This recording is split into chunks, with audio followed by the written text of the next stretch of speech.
कर सेवा तू लगन लगा कर, मन में सच्चा भाव जगा कर, और ही की आंखें खोलो रे, अब भोले के होलो। ही की आंखें खोलो रे, अब भोले के होलो रे। बस दो सेवा करना। घर में बुजुर्ग माँ है उसको प्रणाम करो, घर में बुजुर्ग माँ है उसकी सेवा कर लो, घर में बुजुर्ग पिता है उसकी सेवा कर लो, घर में बुजुर्ग पिता है उसकी आदर कर लो, और एक मेरे महादेव की सेवा, मेरे शिव की सेवा। बहुत है, बहुत।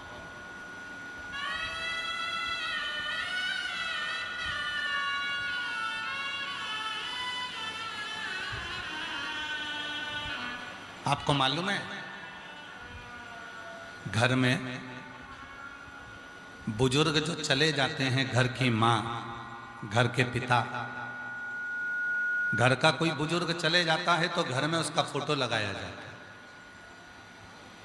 क्यों लगाते हैं? किस लिए लगाते हैं? उनका फोटो देखेंगे तो हमें क्या मिलेगा? घर की बुजुर्ग मां, घर के बुजुर्ग पिता जब अपना देह त्याग कर चले जाते हैं तो उनका फोटो घर में लगा दिया जाता है। रोज भगवान को प्रणाम करते हैं तो हम उनको भी प्रणाम करते हैं। किस लिए करते हैं? दो चीजों के लिए। एक, पूर्वजों को प्रणाम करने से, पूर्वजों के चित्र को प्रणाम करने से चित्त और चरित्र दोनों श्रेष्ठ रहते हैं। अपने पितरों को, अपने पूर्वजों को, अपने गए हुए उन जीवों को प्रणाम करने से चित्त और चरित्र ये दोनों श्रेष्ठ हैं।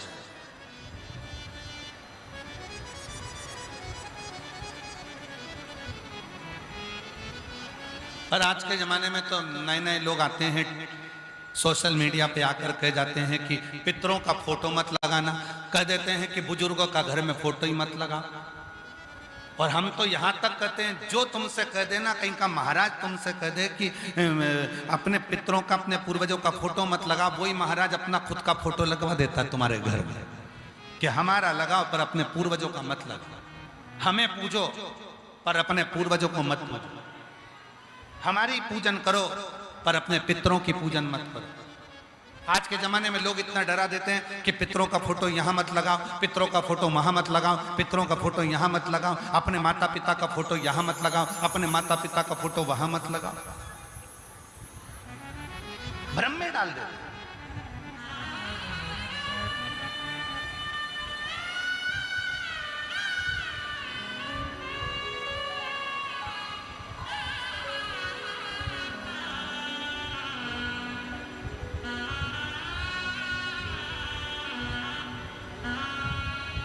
अभी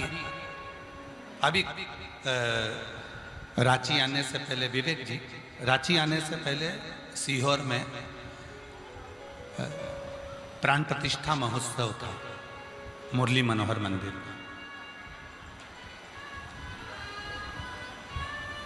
विवेक जी, जब उसकी सूचना हमने किसी को नहीं दी थी, कारण था गर्मी बहुत तेज थी।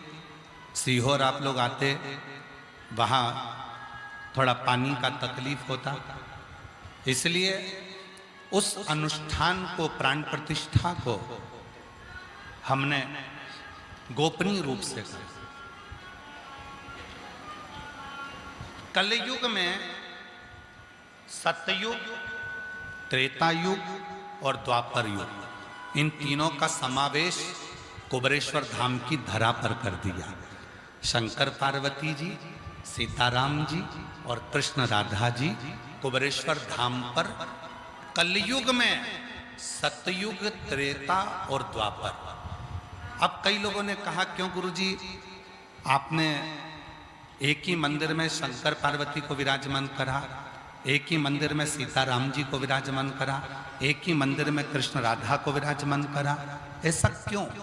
हमने कहा पूरी शिव महापुराण को पढ़ा, स्कंद पुराण को पढ़ा, कूर्म पुराण को पढ़ा, विष्णु पुराण को पढ़ा, 18 पुराणों को पढ़कर देख लिया। सभी पुराणों में एक ही चीज मिली कि भगवान नारायण के दिल में अगर कोई बसते हैं तो शिव बसते हैं, और शिव के दिल में अगर कोई बसते हैं तो नारायण बसते हैं।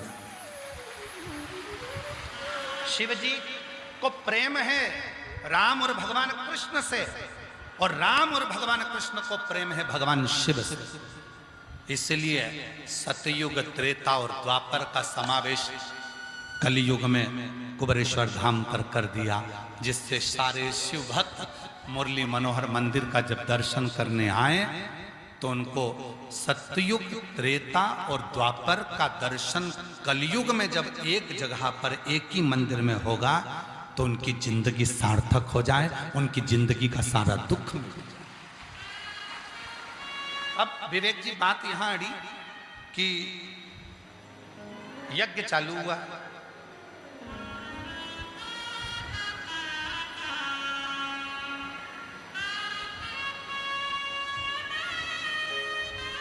और एक बुजुर्ग मां,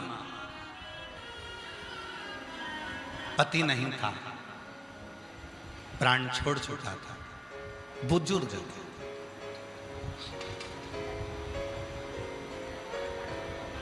मध्य प्रदेश के ही रतलाम की आई,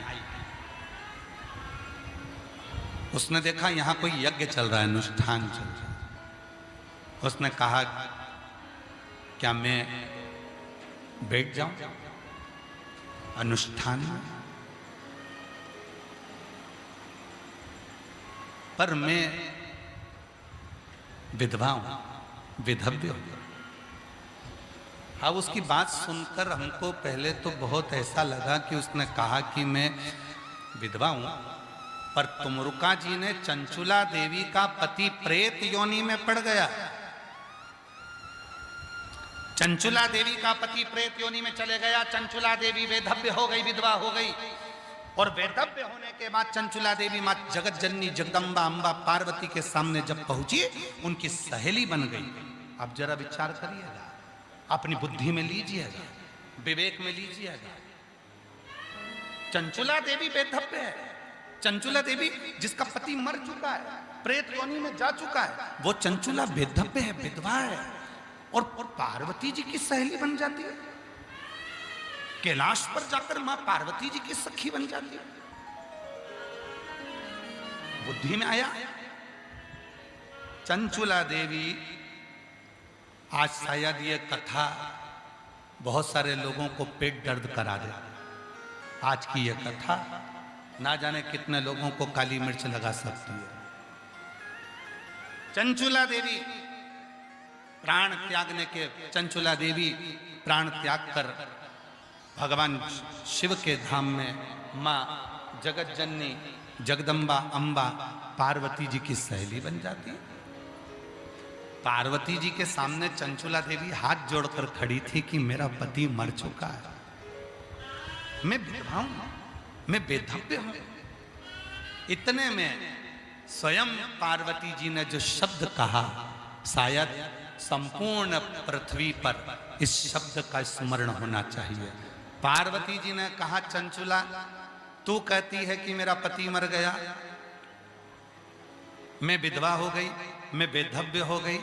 पार्वती जी कहती हैं, सुन चंचुला, अमरनाथ की गुफा में भगवान शंकर ने जब मुझे अमर कथा सुनाई थी, उस अमर कथा में एक अमर कथा ये भी थी कि क्या कोई स्त्री विधवा होती है? क्या कोई स्त्री विधवा होती है? अमरनाथ की गुफा में जब भगवान शंकर से मैंने अमर कथा सुनी थी, तब उस अमर कथा में भगवान शंकर ने कहा था, पार्वती, जो संसार में पुरुष होता है जिसके साथ में स्त्री का विवाह होता है, वो पुरुष के मरने के बाद स्त्री को लगता है कि मैं विधवा हो गई, पर सत्य मायने में ये संबंध तो संसार का है पार्वती। एक संबंध जब नारी या कोई पुरुष, कोई बेटी, कोई बेटा पृथ्वी पर जन्म लेता है, परमात्मा उसको पृथ्वी पर भेजता है, तब एक संबंध उसका परमात्मा से जुड़ जाता है और वो उस प्राणपति परमेश्वर की, परमात्मा की, जिसको कहते हैं पशुपति नाथ, जिसको कहते हैं द्वारिका नाथ, जिसको कहते हैं जगन्नाथ, जिसको कहते हैं केदारनाथ, जिसको कहते हैं अमरनाथ, वो नाथ की, वो पति की पत्नी बनकर वो पहले से ही जन्म ले चुकी थी, इसलिए वो विधवा नहीं, वो सौभाग्यवती ही कहलाए। उसकी वैधव्यता। कई माताएं कहती हैं कि गुरुजी हम क्या शिव जी का, शिवलिंग का पूजन कर सकते हैं, हम क्या जल चढ़ा सकते हैं, हम क्या पशुपति व्रत कर सकते हैं, हम क्या भगवान की साधना कर सकते हैं। हमने पूछा क्यों? पति नहीं तो शिव कथा कह रही है, भगवान शंकर का चरित्र कह रहा है। ये जो संबंध जुड़ा मृत्यु लोक में आने के बाद, तुम किसी की पत्नी बनी, वो कोई तुम्हारा पति बना, ये संबंध तो संसार का है, पर ये आत्मा, गीता में कहते हैं भगवान, इस आत्मा को ना शस्त्र काट सकता है, ना अग्नि जला सकती है, ना जल गीला कर सकता है, ना वायु सुखा सकती है। ये आत्मा जो अजर अमर है, उस अमरनाथ की गुफा में शिव कहते हैं इस आत्मा का विवाह तो परमात्मा के साथ कब का हो गया और ये अजर अमर हो चुकी है। अब ये यहाँ के रीति से भले कुछ भी हो सकता है, पर वहां की रीति से तो ये सौभाग्यवती है।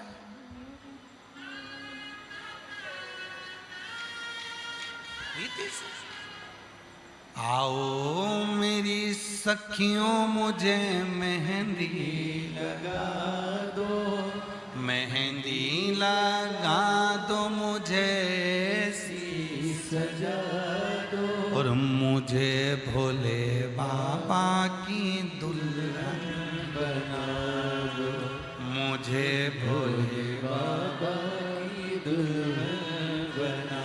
फिर संवाद आगे आया। संसार में एक व्रत ऐसा होता है जो मरने तक नहीं छूटता, मृत्यु की सैया तक नहीं छूटता, वो व्रत केवल एक ही होता। बताओ, सब लोग बताओ कौन सा व्रत है वो? अब इधर होता है कि नहीं होता हमको नहीं मालूम है, पर हमारे उधर उस व्रत की प्रधानता है जिसको कहते हैं हरतालिका तीज।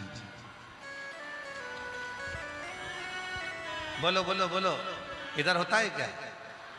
जम के तो बोलो, होता है हरतालिका तीज। एक व्रत ऐसा है, कुंवारी हो तो भी व्रत कर सकती हो, लड़की हो तो भी व्रत कर सकती हो, शादी हो गई तो भी व्रत कर सकती हो, किसी भी अवस्था में हो व्रत कर सकती हो, किसी भी अवस्था में हो व्रत कर सकती हो। वो व्रत अंतिम सांस तक चलता है। अब किसी ने पूछा कि कई बार पति चले जाता है, कई बार पत्नी चली जाती है, तो ये व्रत हरतालिका तीज का व्रत, कोई बुजुर्ग हो गई 70 साल की, 72 साल की, उसका पति नहीं है और वो भी व्रत कर रही है, अब जरा विचार करिए, वो भी पूजन कर रही है, तो सारे जितने व्रत हैं उसमें तो कहा गया कि भाई ऐसे ऐसे व्रत करो, पर इस व्रत में तो वो जैसी है वैसी ही व्रत करेगा। क्यों? क्योंकि हरतालिका तीज का व्रत केवल व्रत नहीं होता, हरतालिका तीज का व्रत अमरनाथ की कथा से जुड़ा हुआ है। ये आत्मा और परमात्मा का व्रत है। ये आत्मा का विवाह जो शिवजी के साथ में एक बार पहला हरतालिका तीज का व्रत होता है, तब ये आत्मा परमात्मा से जुड़ जाती है और उसको मालूम होता है कि मेरा पति जो साथ में रह रहा है तो संसार का है, पर सही पति तो वो प्राणपति परमेश्वर मेरा महादेव ही है।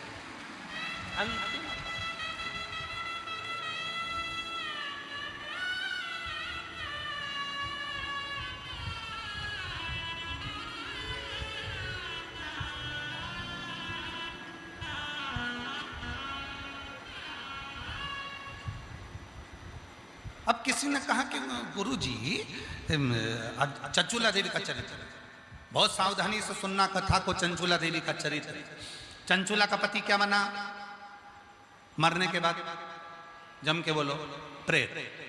चंचूला कौन बनी मरने के बाद? पार्वती जी की सहेली।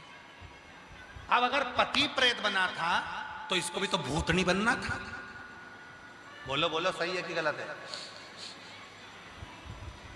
अगर पति प्रेत बना था तो इसको भी प्रेतनी बनना था, क्योंकि हमने तो लोगों के मुख से सुना है, कई लोग बोलते हैं कि पति अगर वो भूत बना तो पत्नी भूतनी बनी। ए भाई, तू समोसा खाएगा तो तेरा पेट भराएगा, वो समोसा खाएगी तो उसका पेट भराएगा।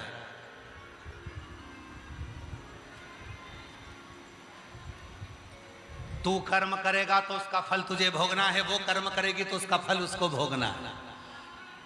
कबीरा बाबा कहते हैं, गुरु की करनी गुरु भरेगा, चेला की करनी चेला। उड़ जाएगा हंस अकेला, अपना अपना कर्म भोगना। तो संसार में जिससे तुम्हारा संबंध हुआ है वो अपना कर्म भोग कर ना जाने कौन सी योनि में वो जा रहा होगा।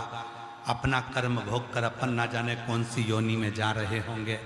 सब अपने अपने कर्म का भोग भोग रहे होंगे। शिव कथा कहती है, इसीलिए संसार के जितने संबंध और रिश्ते हैं ये तो सब आज कल परसों कभी छूट जाएंगे। एक संबंध ऐसा है शिव जी को जल चढ़ाने का, जो आत्मा और परमात्मा का संबंध है। ये संबंध अजर और अमर है, ये कभी नहीं छूटता। आज फिर जन्म लेगा, फिर कल लेगा, फिर इसलिए स्मरण रहे। सत्संग ने मेरी बात चलाई, सतगुरु ने मेरी कीनी रे सगाई, और गुरु को बुला के मेरी डोली सजवा दो। गुरु को बुला के मेरी डोली सजवा दो। मुझे भोले बाबा की दुल्हन बना दो, मुझे भोले बाबा की दुल्हन। सत्संग ने मेरी बात चली। सत्संग में आज व्यक्ति को समझ में आ गया। व्यक्ति को क्या समझ में आ गया कि कैसी भी अवस्था, ये आत्मा परमात्मा की है। दिखने वाला शरीर विधवा हो सकता है, बेदव्य हो सकता है, पर ये आत्मा कभी विधवा नहीं हुई, क्योंकि ये आत्मा उस परमात्मा की है। उसका पति मौजूद है, इसलिए वो कभी बेधव्य नहीं मानती। वो सुहागवती है, वो अखंड सौभाग्यवती है, वो अखंडता धारण कर। कोई तुमसे कह दे ये वाली पूजन में तुमको नहीं बैठना है, उससे पूछना क्यों नहीं बैठना है। कोई तुमसे कह दे शंकर जी का अभिषेक करने तुम नहीं बैठ सकती, उससे पूछना क्यों नहीं बैठ सकती। वो बोले कि नहीं तुम ऐसी हो, तुम्हारा पति नहीं है, तो उसको कहना एक पति है मेरा और वो परमात्मा है। जब मैं जन्म ली थी उस परमात्मा से संबंध जुड़ गया।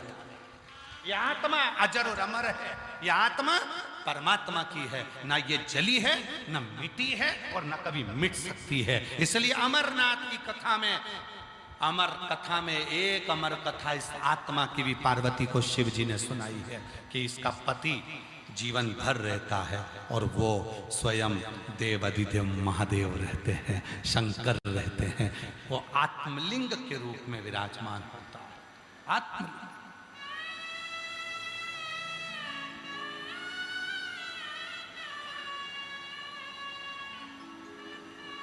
करो सेवा शिव की, भगवान शंकर की आराधना, भगवान शंकर की सेवा। इसीलिए शिव महापुराण की कथा कहती है, मंत्र जपने में ये मत सोचना कि मैं कहां बैठी हूं, मंत्र जपने में ये मत सोचना कि मैं कहां हूं। मंत्र जपना है, उल्टा जपो, सुल्टा जपो, सीधा जपो, आड़ा जपो, टेढ़ा जपो, जैसा जपना जपो। श्री शिवाय नमस्तुभ्यम जपो। एक मंत्र की प्रबलता एक एक पत्र है, अच्छा है, सुनिए।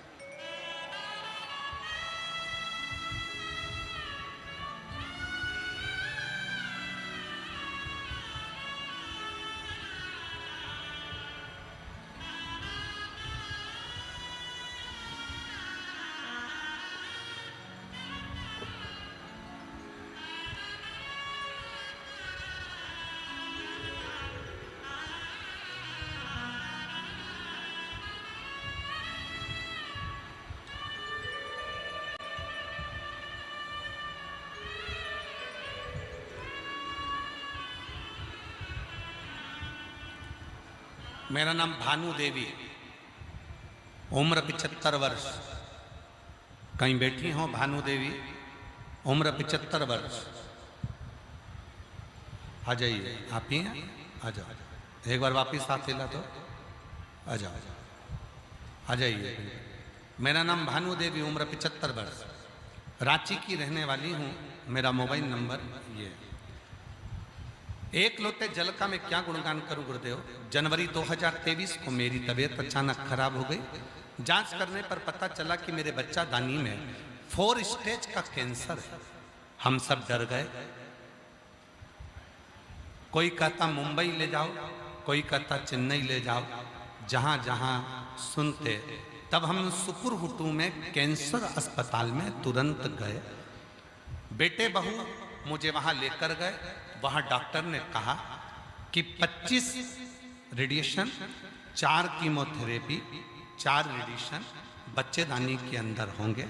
पर डॉक्टर ने साथ में एक और चीज कह दी कि 4th स्टेज का कैंसर है, बचना मुश्किल है। बचना मुश्किल है। बच जाए वो कुछ नहीं। शरीर में पूरे में कैंसर फैल चुका है, बचेगी तो मुश्किल है। 1 महीना, 15 दिन, 20 दिन, बस इतना, इससे ज्यादा। एक दिन पड़ोसन को मालूम पड़ा, वो देखने के लिए आए। उसने कह दिया आस्था चैनल पर सीहोर वाला बाबा कथा करते हैं, उसमें अपने रुद्राक्ष के जल की महत्व बताते हैं। हमारे पास रुद्राक्ष नहीं था, पड़ोसी ने हमें रुद्राक्ष जल लाकर देना प्रारंभ करा। मेरे पति सुरेंद्र सिंह हर दिन मंदिर जाते, उस जल को बाबा को चढ़ाते और बेलपत्री और जल लाकर देते। हर दिन उस जल का आचमन करती। शिव जी की कृपा से हमने डॉक्टर से कहा, डॉक्टर तुम अपना काम करो, हमें विश्वास है 1 महीना तो नहीं पर मेरा बाबा मुझे सुरक्षित रखेगा। रेडिएशन भी लिए। आप कहते हो कि डॉक्टर शंकर का रूप है, जैसा डॉक्टर कहे वैसा करना।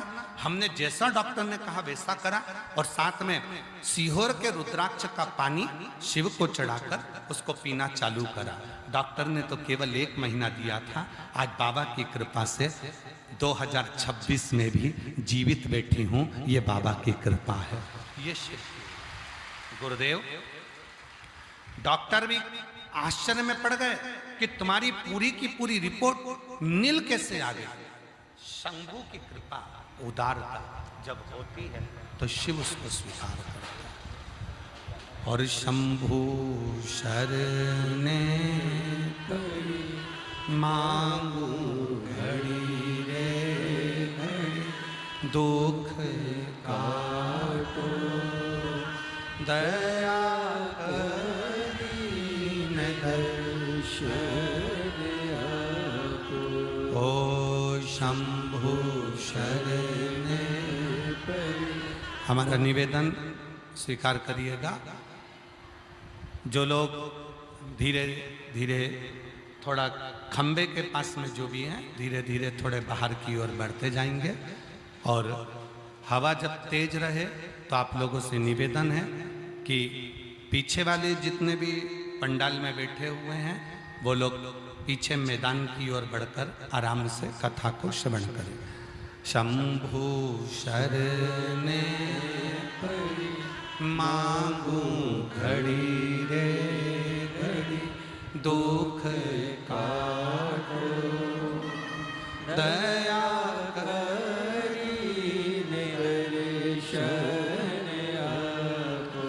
ओ शंभु शरणे मांगू घड़ी रे घड़ी, दुख काटो दया करीने दर्शन आपो।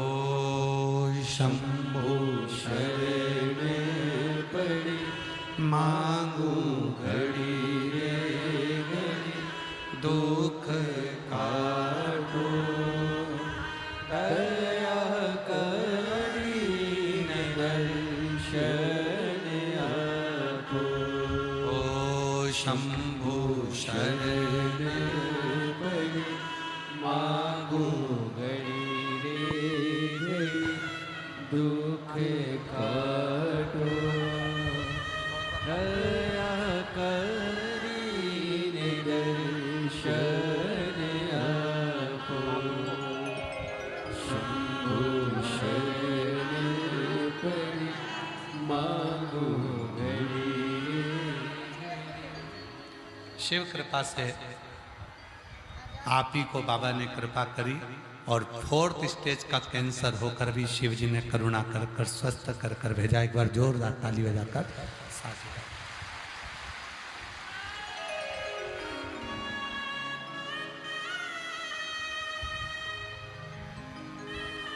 शिव कथा कह रही है, भगवान शंकर का चरित्र कह रहा है, शिव महापुराण की कथा वर्णन कर रही है, शिव तत्व का।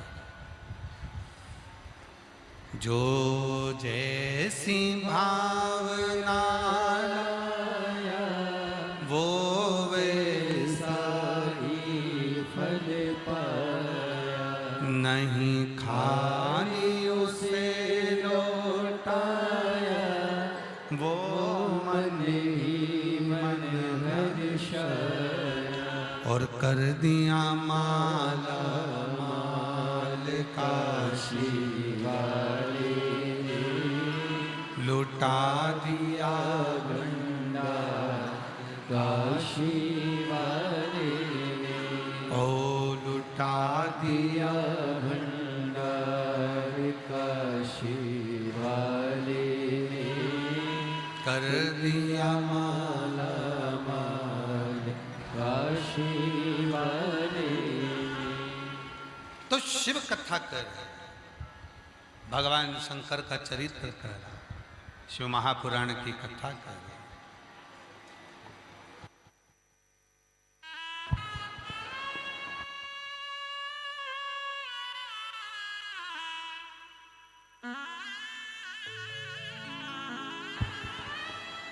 आप लोगों से एक निवेदन स्वीकार करें। जो लोग खंभों के पास में बैठे हुए हैं, जो लोग खंभों से, आप लोगों से निवेदन है कि आप लोग पंडाल के बाहर जहां खाली ग्राउंड है वहां जाकर बैठना प्रारंभ करें। आप लोगों से निवेदन है, गुरु की बात को मानना चाहिए। जो लोग जहां जहां बैठे हैं, पीछे भी ग्राउंड खाली है और खाली जो ग्राउंड है उस खाली ग्राउंड में बैठे जाके। जो लोग खंभों के पास में हैं या जहां है वहां से थोड़ा खाली ग्राउंड में जाकर बैठे, आप लोगों से निवेदन।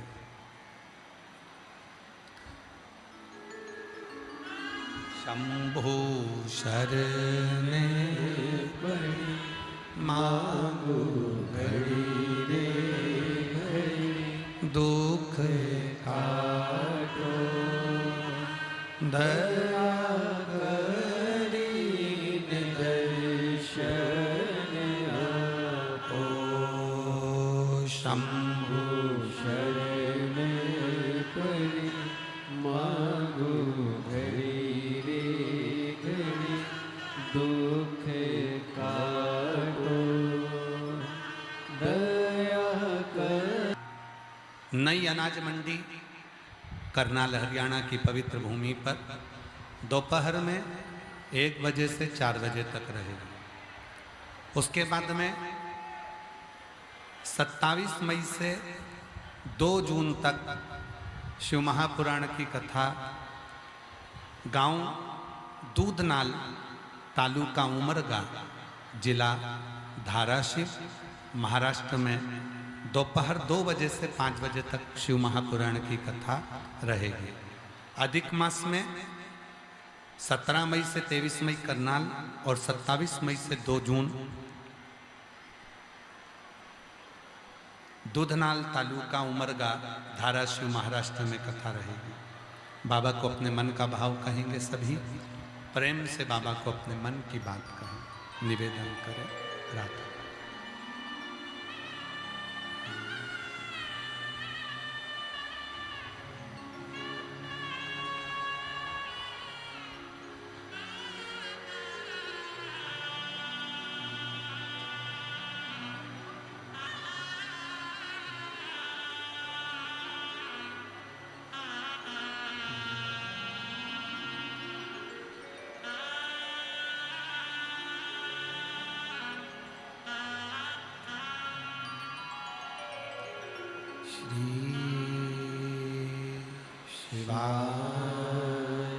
नमस्तु श्री शिवाय नमस्तु श्री शिवाय नमस्तु श्री शिवाय नमस्तु श्री नमस्तु भोला सब दुख काटो ओ भोला सब दुख काटो शिव शंकर जपो तेरी माला भोले बाबा जपो तेरी माला भोला सब दुख काटो ओ भोला सब दुख काटो वेश है मंगल मंगलकारी वेश है मंगल मंगलकारी शमशान वासी हमारा शमशान वासी हमारा ओ भोला सब दुख काटो हमारा ओ भोला सब दुख काटो हमारा।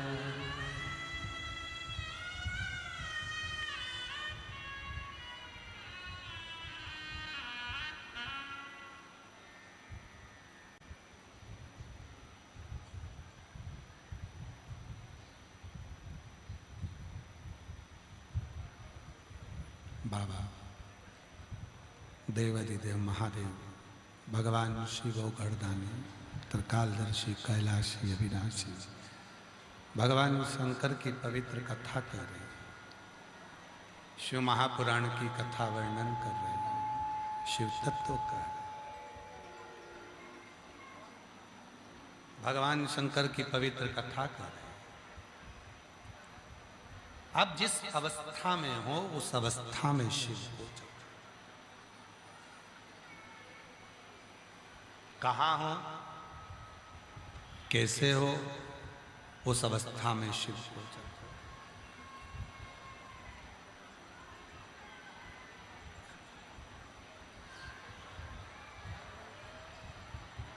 और उस अवस्था में भगवान शंकर की उस अवस्था में आप किसी भी अवस्था में जब भगवान शिव को पुकारते हो, शिव का विश्वास और शिव का आशीर्वाद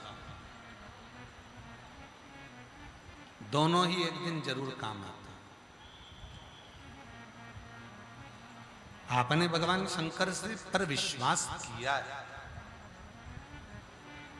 आपने भगवान शंकर का आशीर्वाद लिया है, तो जिंदगी में कभी धोखा नहीं मिल सकता, कष्ट नहीं।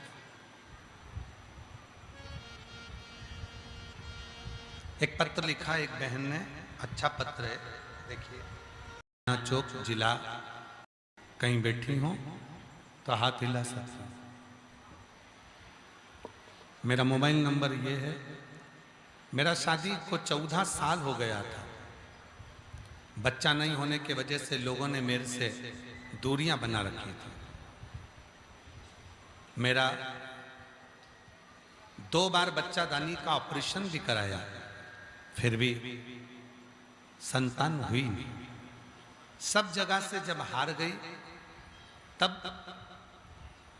किसी के कहने पर सीहोर पहुंच गई और वहां कंकर शंकर की पूजा कर कर सफेद बैठी हैं, आ जाइए, जहां बैठी हैं आ जाइए, बच्चा हो साथ में तो उसको भी लिया, आ जाइए। कंकर शंकर की पूजा करी, सफेद आंकड़े की जड़ का प्रयोग करा, पशुपति नाथ का व्रत करा, सब करा, और बाबा की ऐसी कृपा हुई गुरुदेव, शंकर की कृपा से 5 सोमवार ही पूरे हुए थे और बाबा की कृपा से मेरे यहाँ 17/3/2025 को बेटे ने जन्म लिया। आज मैं बाबा को धन्यवाद देने के लिए यहाँ। एक पत्र और है।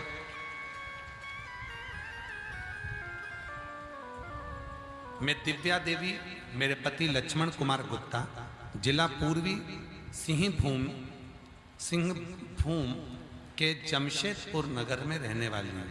मेरा मोबाइल नंबर ये है। शादी को 13 साल हो गए थे, पर मेरी कोई संतान नहीं थी। मैंने बहुत डॉक्टरों को दिखाया, IVF भी करवाया, फिर भी संतान का सुख नहीं हुआ। तब किसी के कहने पर कथा सुनना चालू करी, टीवी पर पशुपति व्रत किया, रुद्राक्ष महोत्सव में सीहोर गई और वहां बाबा की कथा सुनकर बाबा को प्रणाम कर कर आई और बाबा की कृपा से 13 साल के बाद मेरे घर में संतान की प्राप्ति हुई।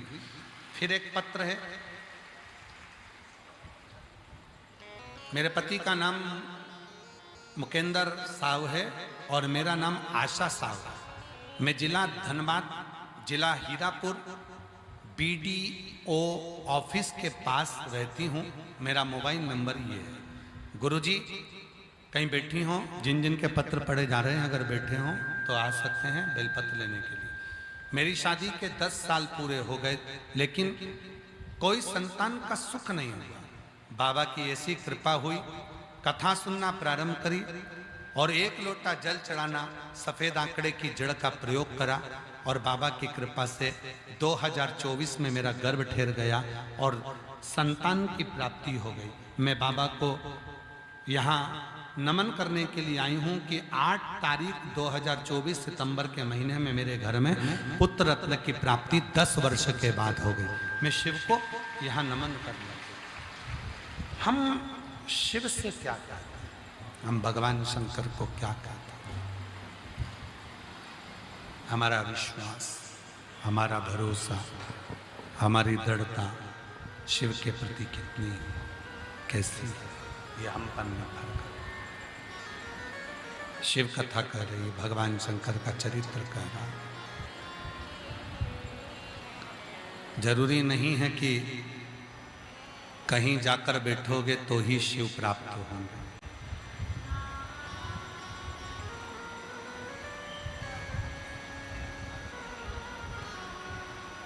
हमारे निकलेश जी एक लाइन गुनगुनाते हैं, मन को बना ले शिव का शिवाला, साथ चलेगा तेरे वो डमरू। मन को बना ले तू मन का शिवाला, साथ चलेगा तेरे वो डमरू वाला। जो मन शिव की भक्ति में रम गया रे, जो मन शिव की भक्ति में रम गया रे, समझो ये जीवन सवर गया रे, तो समझो ये जीवन सवर गया रे। शिव कथा में, भगवान शंकर की पवित्र कथा में वेदव्यास जी वर्णन कर, वेदव्यास जी शिव को चाहे, भगवान शंकर का भजन कर, विश्वास और आशीर्वाद, विश्वास और आशीर्वाद, दोनों चीजें कभी ना कभी काम आई जाती हैं। दुनिया पर यदि भरोसा करा तो हो सकता है कि वो भरोसा टूट जाए,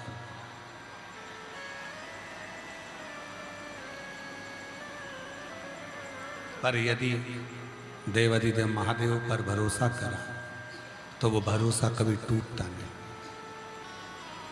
कथा ने क्या दिया है? शिव महापुराण क्या देती है? भरोसा, विश्वास। शिव महापुराण भरोसा भी देती है और विश्वास भी देती है। एक लोटा जल सारी समस्या का। लोग कहते हैं कि कथा सुनने से क्या मिलता है? उनको बोलो शबरी जी को राम मिल गए, ध्रुव को श्री हरि मिल गए, प्रहलाद को नरसिंह भगवान मिल गए, मीरा को गिरधर गोपाल मिल गए, कर्माबाई को जगन्नाथ मिल गए, रामकृष्ण परमहंस को माँ जगत जननी मिल गई, संत तुकाराम जी को हरि विठ्ठल मिल गए, नामदेव जी को पांडुरंगा मिल गए। दुनिया में ऐसा कौन है जिसको कथा सुनने से नहीं मिला? जिसने दिल से कथा सुनी उसको कुछ ना कुछ जरूर मिला, ये निश्चित है और वो प्राप्त है। क्या नहीं मिलता? क्या नहीं प्राप्त होता?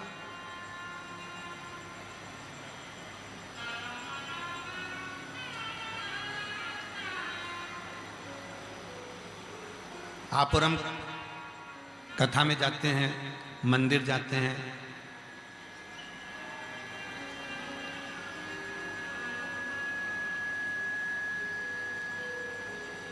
हम भगवान के मंदिर में गए, कथा में गए, उन पर श्रद्धा रखी, विश्वास रखा, पर वही श्रद्धा, वही विश्वास मंदिर से वापिस आने के बाद में हमारे अंदर थोड़े समय के बाद वो रहता ही नहीं है।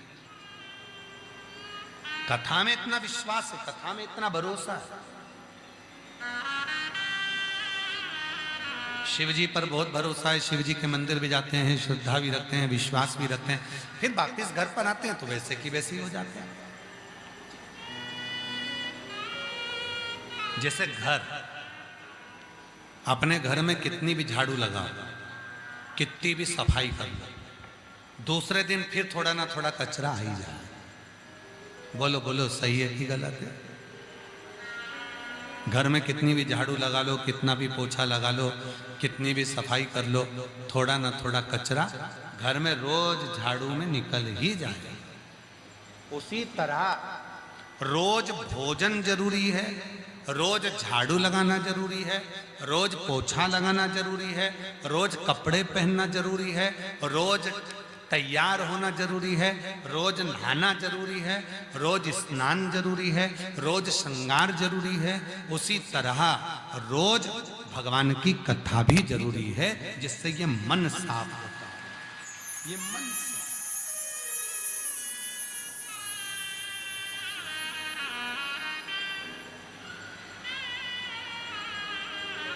कथा क्या है? मन को साफ करने की एक आनंदमय पूंजी।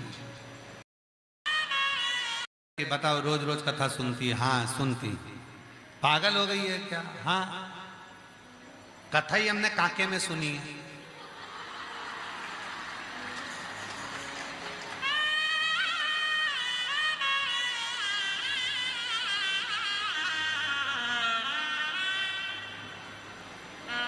विवेक जी, ये बताओ कि तुमको ये काके ही क्यों मिला? क्योंकि तुमको भी मालूम था जो भी आएंगे सब भोले बाबा के ही आएंगे, और बाबा के भगत तो होते ही ऐसे। भगत ही ऐसे होते हैं। इनके रोज हम तो न्यूज़ चैनल वालों की बहुत सारी न्यूज़ हमको आशीष दिखाते हैं, झारखंड के बहुत सारे न्यूज़ चैनल वालों की न्यूज़ें दिखाते हैं, बहुत सारे यूट्यूबरों के आशीष जी हमको वो सुनाते हैं। तो कई लोग माइक लगा लगा के पूछते हैं माताओं से, क्यों इतना आंधी चल रहा है, इतना तूफान चल रहा है, भोजन की लाइन में बहुत सारी माताएं खड़ी थी, तो किसी का न्यूज़ चैनल वाला जो भी न्यूज़ वाला था हम उसको प्रणाम करते हैं। अगर वो आया हो तो जरूर आए, जो भी यूट्यूबर है या न्यूज़ चैनल वाले हैं। तो यहाँ न्यूज़ चैनल वाले आए हैं क्या? बैठे हैं? कहाँ बैठे हैं? न्यूज़ चैनल वाले कहाँ बैठे हैं? कितने चैनल वाले आए? मतलब पत्रकार बंधु कोई आए हैं क्या? कितने आए हैं? 10। आओ जरा ऊपर आओ, बेलपत्र लेकर जाना। आ जाओ, आ जाओ, आओ सारे पत्रकार आओ। सारे न्यूज़ चैनल वालों को, पत्रकारों को मेरी तरफ से प्रणाम है, नमन है आप लोगों को। तो न्यूज़ चैनल वाला वहाँ पूछ रहा था माइक लेकर, कहने लगे बताओ इतनी लंबी लाइन लगी है, इतना भंडारा चल रहा है, इतना आंधी तूफान भी आ रहा है, पानी भी गिर रहा है, तुम क्यों आई हो? तो कहने लगे हम तो कथा सुनने आए। तो क्या भोजन नहीं मिले तो क्या हम सतुआ खा लेंगे? हम सतुआ खा लेंगे पर कथा सुनेंगे, कथा सुनेंगे।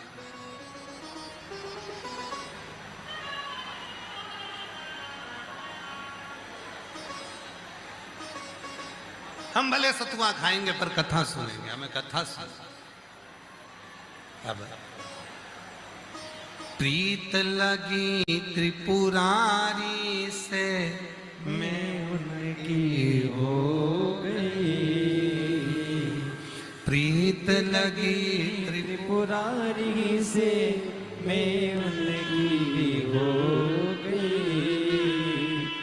मेरे मन में नहीं है वीर सखी काशी जाओगी, मेरे मन में नहीं है वीर सखी। ये सभी आस्था चैनल वालों से भी निवेदन है, सारे पत्रकार बंधुओं का एक बार दर्शन कराओ, जो लोग पूरी अपनी सोशल मीडिया और पत्रकारी से पूरे झारखंड में इस पवित्र कथा को दे रहे हैं।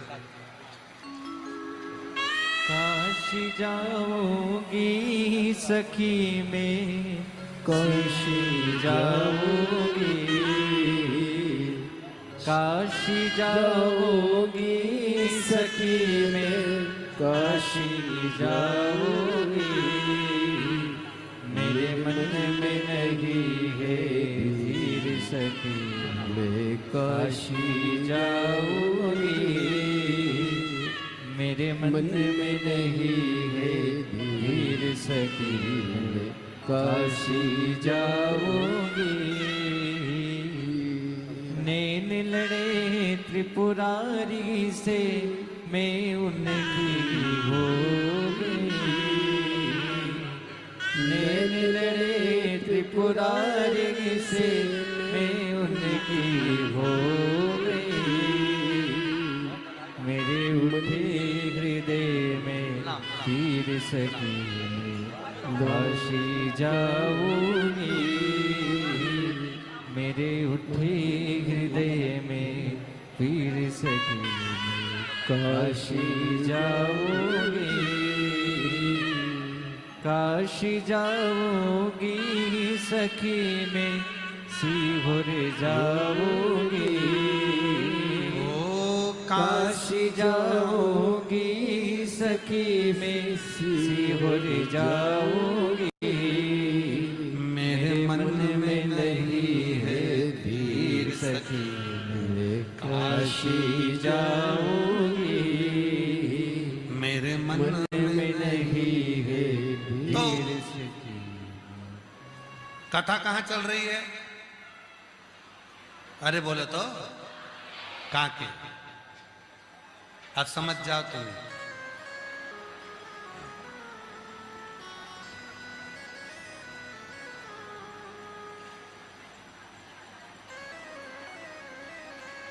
बाबा के भक्त हो, सतुआ खा के रेलूंगी पर कथा सुनूंगी, कथा बिना नहीं रह सकती। बस विश्वास इतना ही रखिए, भरोसा इतना ही रखिए, दृढ़ता इतनी ही रखिए, शिव के प्रति समर्पण इतना ही रखिए। रोज झाड़ू लगाए, रोज रोज कपड़े चेंज करे, रोज श्रृंगार किया, शंभू शंभू शंभू, रोज श्रृंगार किया, रोज कपड़े बदले, रोज झाड़ू लगाई, रोज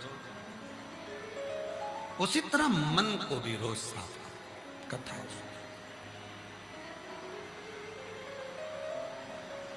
हाँ, रोज रोज श्रृंगार करते हो तो एक ना एक दिन,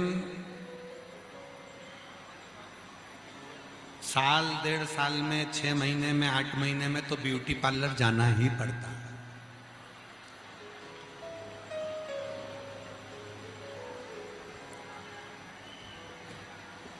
उसी तरह रोज रोज भगवान शंकर को 1 लोटा जल चढ़ाते हो, शिव जी को जल समर्पित करते हो, पर साल 2 साल में 1 आध बार तो सीहोर आना ही पड़ता है कुबरेश्वर बाबा की धरा पर, अपने को खुद को चार्ज करने के लिए, खुद को चार्ज करने।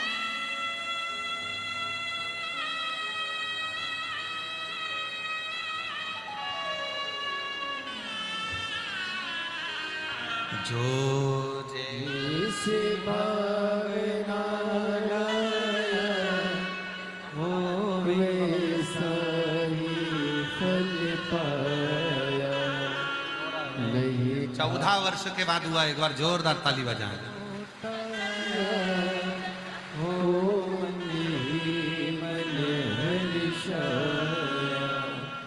कर दिया रोते नहीं, अच्छे खुश होकर जाओ तो बाबा दे दिया। लुटा दिया भंडा काशी वाले।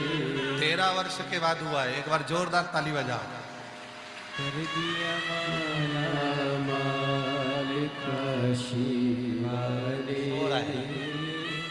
लुटा दिया भंडा काशी वाले। शिव तत्व कह रहा है, भगवान शंकर का चरित्र कह रहा है, स्मरण कह रहा है, भगवान शंकर की भक्ति कर रही है, शिव कथा कह रही है, भगवान शंकर का चरित्र कह रहा है, शिव महापुराण की कथा कर रही है। बाहर का भी प्रेशर बढ़ाओ, दोनों प्रेशर बढ़ेंगे तब आवाज कंट्रोल में होगा। शिव तत्व कह रहा है, ये बक्से चल रहा है, इनको देखो, चेक करो। शिव तत्व कह रहा, भगवान शंकर का चरित्र कह रहा। प्रतिदिन शिव महापुराण की कथा को 2 क्षण बैठकर सुना था। प्रतिदिन वो मन को साफ करेगी, मन को क्लीन करेगी, मन की शांति देगी, मन का धीरज देगी, मन का सुख प्रदान करेगी। प्रतिदिन का एक बार भगवान शिव माता पार्वती को लेकर काशी में पहुंचे थे।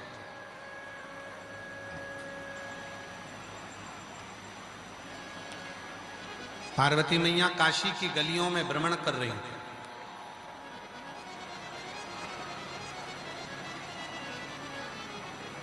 और उसी काशी की गली में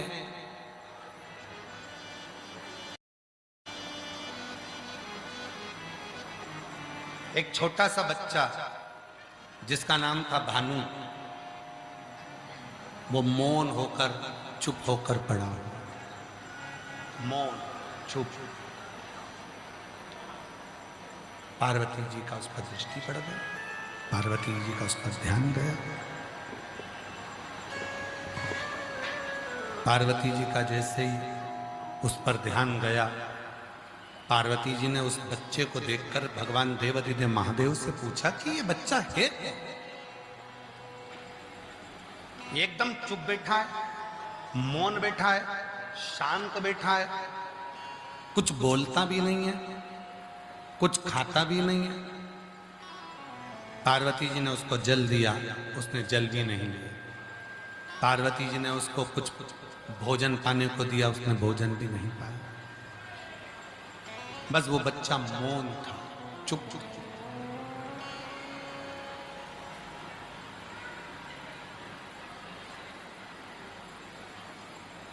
पार्वती जी उसका नाम भी नहीं जानती थी, पर बाबा भोलेनाथ जी ने बताया कि पार्वती ये भानु है, इसकी माता इसके पिता दोनों शांत हो चुके हैं और ये अपने परिवार में रह रहा था, पर परिवार के लोगों ने इसको बड़ा दुख दिया, बहुत दुख।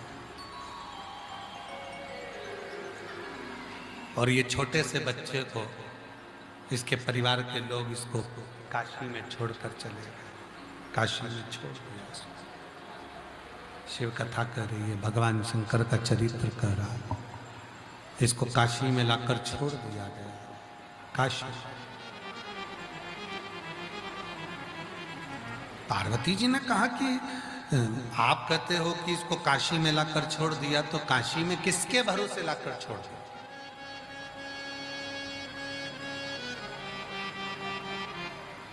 काशी में किसके भरोसे लाकर छोड़ दिया? भगवान शंकर पार्वती जी से कहते हैं, पार्वती ये काशी में जो शंभु शंभु शंभु शंभु शंभु शंभु शंभु, पार्वती जो ये काशी में लाकर इस बच्चे को छोड़ा गया है, ये किसी के भरोसे पर नहीं, पार्वती ये मेरे भरोसे पर लाकर छोड़ा गया, मेरे भरोसे। ये किसी के भरोसे पर नहीं छोड़ा, ये मेरे भरोसे पर, मेरे।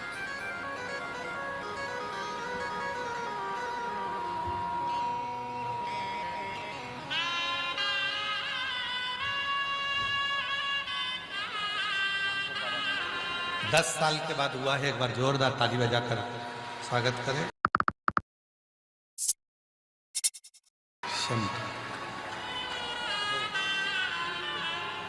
खुश हो तो रोते नहीं, अच्छा बाबा दे दिया है सब।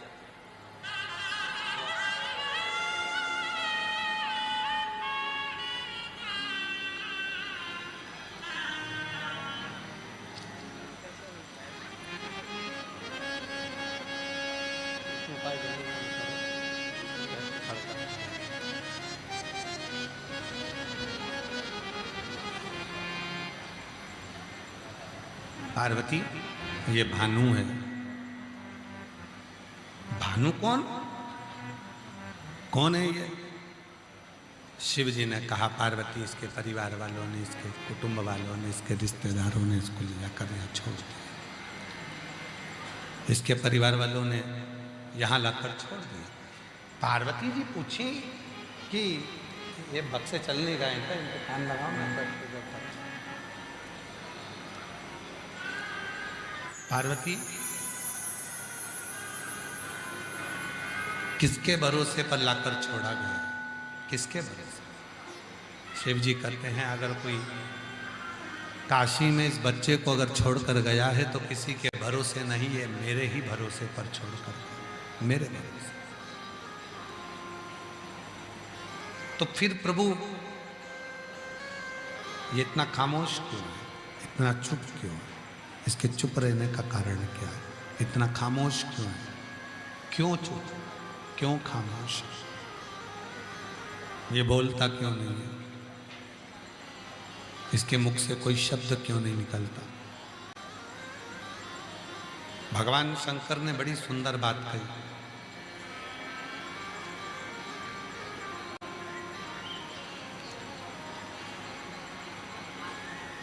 आवाज की जो पहुंच होती है वो कान तक होती है।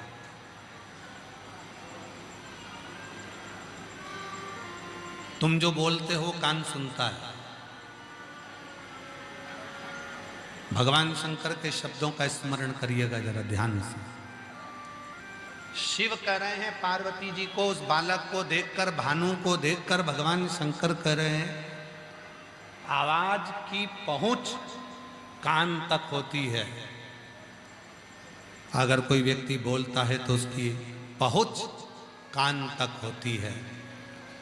और शिव कहते हैं अगर कोई खामोश हो जाता है, चुप हो जाता है, मौन हो जाता है, तो उसकी आवाज, उसकी पहुंच आसमान तक होती है। आसमान। ये चुप क्यों हो, इतना मौन क्यों है, इतना खामोश, इतना चुप होने का कारण क्या, इतना खामोश होने का कारण क्या? क्यों चुप है, क्यों खामोश है? आपको एक बार कहा था, स्मरण में है कि नहीं हमको नहीं मालूम। आप लोग कथा सुनते होगे तो हो सकता है कि आपके स्मरण में होगा। एक बार कहा था कहीं कथा में कि शिव जी के मंदिर में जाकर तुम जल चढ़ाओ ना चढ़ाओ, दूध चढ़ाओ ना चढ़ाओ, बेलपत्र चढ़ाओ ना चढ़ाओ, चावल चढ़ाओ ना चढ़ाओ, पर शिव जी के मंदिर में जाकर 2 क्षण के लिए नंदी के पास मौन होकर बैठ जाए।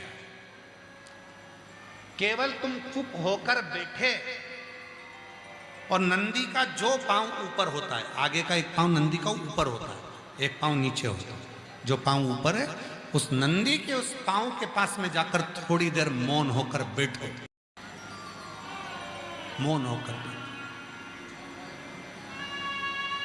आवाज की पहुंच कान तक होती है और मौन की पहुंच आसमान तक होती है।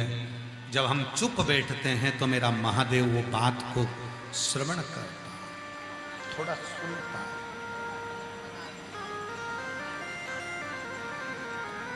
धारण करता है।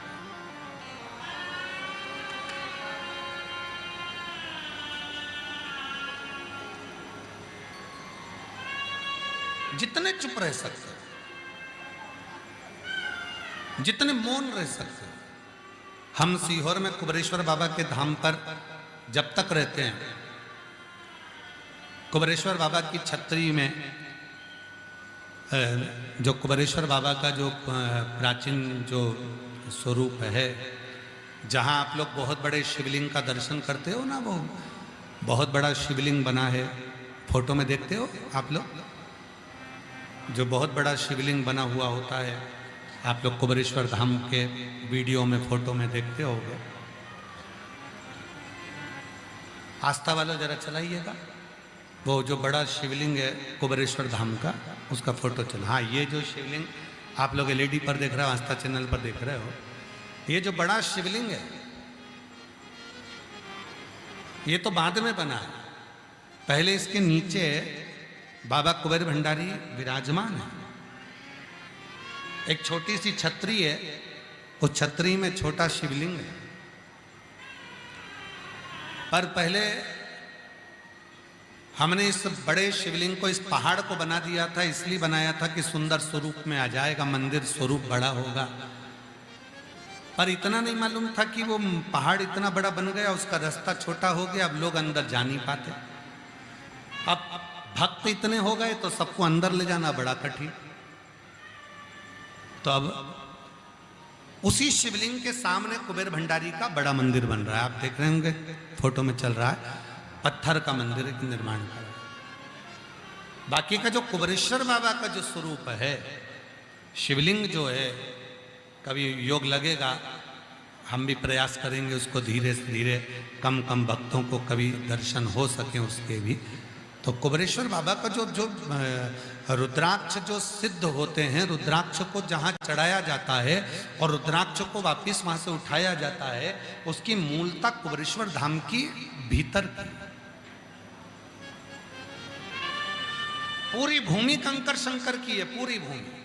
वहां का एक कंकर भी अगर हम लेकर आते हैं और उसकी आराधना साधना करना प्रारंभ करते हैं, तो उस कंकर में भी एक ना एक दिन 12 ज्योतिर्लिंग में से किसी ना किसी ज्योतिर्लिंग का दर्शन जरूर होगा, उसमें नेत्र का दर्शन जरूर होगा।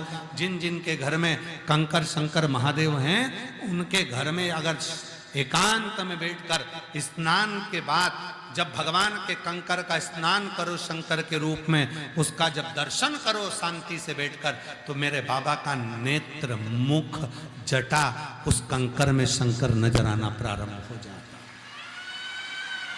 उस कंकर में दिखने लगता।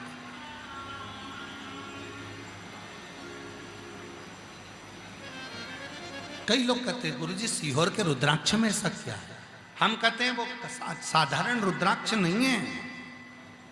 सीहोर का रुद्राक्ष ना कहीं बिकता है, सीहोर का रुद्राक्ष ना कहीं कोरियर करा जाता है, सीहोर का रुद्राक्ष ना कहीं भेजा जाता है, सीहोर का रुद्राक्ष ना किसी को कहीं बाहर जाकर दिया जाता है। वहां तो जो भक्त आता है, कंकर शंकर पूजन करता है, हाथ पसार कर, गोदी पसार कर जो रुद्राक्ष लेता है, बाबा से अपने मन की बात कहकर जाता है, वो 3 महीने में बाबा की कृपा से वापिस आता है। वो सीहोर के रुद्राक्ष की इतनी महत्वता हो।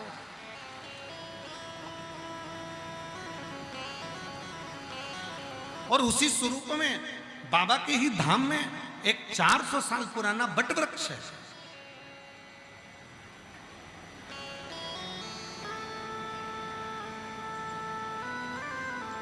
जहां पर आप 2 मिनट के लिए अगर बैठते हो शांति से, भगवान शंकर के मंत्र का जप करते हो, स्मरण करते हो,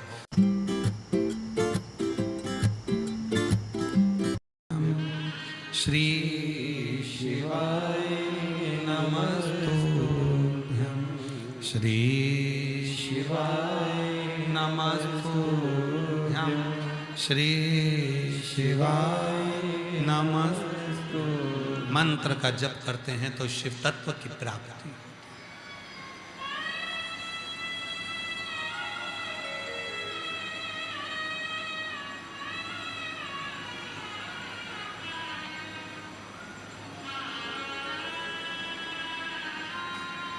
क्या देता है बाबा? ये उसको क्या प्रदान करता है बाबा? ये उसको। तो जब भी मौका मिले शांत, हमारा नियम है, हम जितने दिन सीहोर रहते हैं, बाबा के धाम पर अंदर बैठकर बाबा के सम्मुख में अपना सुंदर स्मरण करना, भजन करना, कीर्तन करना, अपना मौन रहना। 2 क्षण आप चुप होकर बैठिए। महाराज, आवाज की पहुंच कान तक होती है और मौन की पहुंच आसमान तक होती है। जितने चुप रहते हैं उतने शिव के करीब रहते हैं, शिव के पास, भगवान शंकर के नजदीक रहते हैं। शिव कथा करें। पार्वती जी ने देखा बालक को। पार्वती जी ने कहा ये कुछ बोलता नहीं। शिव जी कहते हैं कि संसार के कई मनुष्य ऐसे हैं जिनको बहुत दुख मिलता है, और दुख मिलता है तो वो चुप हो जाते हैं, वो मौन हो जाते। ये बालक भी मौन हो गया, चुप हो गया।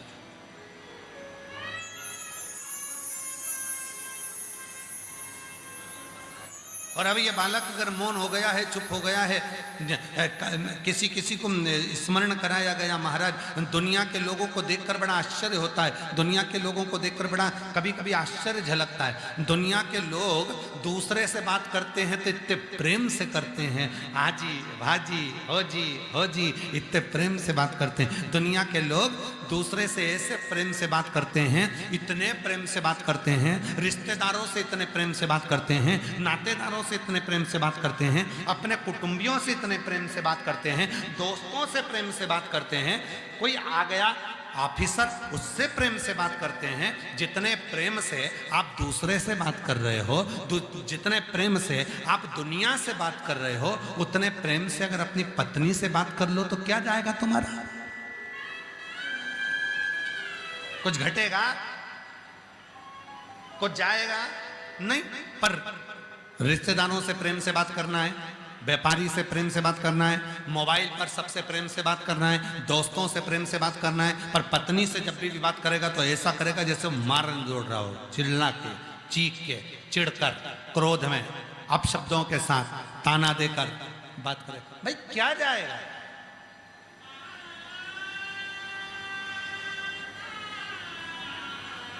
एक बार कथा में कहा था, ये भगवान ने जो दांत दिए हैं, वो कहा था ना, हंस लो खिलखिला के, हंस लो खिलखिलाकर, वरना एक दिन गिरेंगे हिल हिलाकर। ये मौका मिला है, हंस लो खिल खिलाकर, वरना एक दिन तो गिरेंगे हिल हिलाकर। ये भगवान ने दिए हैं मुस्कुराने के लिए, ये भगवान ने दिए हैं हंसने के लिए। केवल एक है 84 लाख योनि में, केवल एक मनुष्य की योनि ऐसी है जिसमें मनुष्य हंसता है। बाकी के किसी योनि में किसी को हंसते हुए नहीं देखा। कभी अपने माथे में से जूं निकालना और जूं निकाल के और उसको नाखून पे रखकर बोलना मुस्कुरा।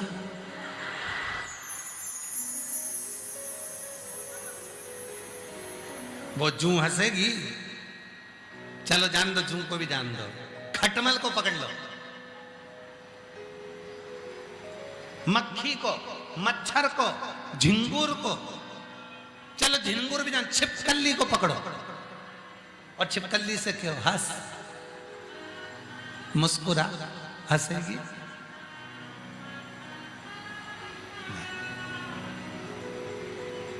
मछली मुस्कुराएगा, मुर्गा मुर्गी मुस्कुराएगा, कीट पतंगा मुस्कुराएगा। हंसने की दौलत तो केवल एक ही को दी है, वो दी है मनुष्य को। अपने जीवन में इतना मुस्कुराना, जिंदगी में कितने भी गम आ जाए, कितने भी गम आ जाए, तो भी अपने चेहरे की स्माइल कम नहीं होना चाहिए, गम कम हो जाएगा। मुस्कुरा। पर कई लोग हमने देखा है, बहुत